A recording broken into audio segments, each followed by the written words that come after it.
श्रीमद् भगवद गीता के अनसुने रहस्य। गीता अध्याय 11 श्लोक 47 में श्री कृष्ण जी ने कहा है कि हे अर्जुन, मैंने प्रसन्न होकर अपनी शक्ति से तेरी दिव्य दृष्टि खोलकर यह विराट रूप तुझे दिखाया है। यह विराट रूप तुम्हारे अलावा पहले किसी ने नहीं देखा।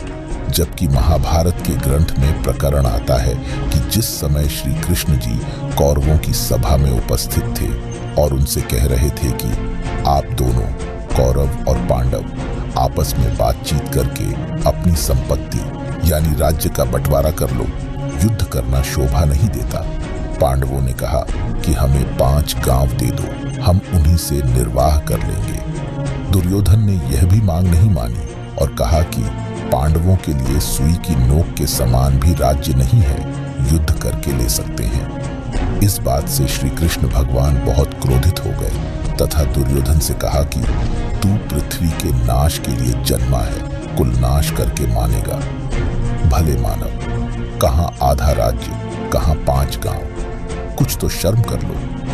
इतनी बात श्री कृष्ण जी के मुख से सुनकर दुर्योधन आग बबूला हो गया और सभा में उपस्थित अपने भाइयों तथा मंत्रियों से बोला कि इस कृष्ण यादव को गिरफ्तार कर लो। उसी समय श्री कृष्ण जी ने विराट रूप दिखाया। सभा में उपस्थित सर्व सभासद उस विराट रूप को देखकर भयभीत होकर कुर्सियों के नीचे छिप गए। कुछ आंखों पर हाथ रखकर जमीन पर गिर गए। श्री कृष्ण जी सभा छोड़कर चले गए तथा अपना विराट रूप समाप्त कर दिया।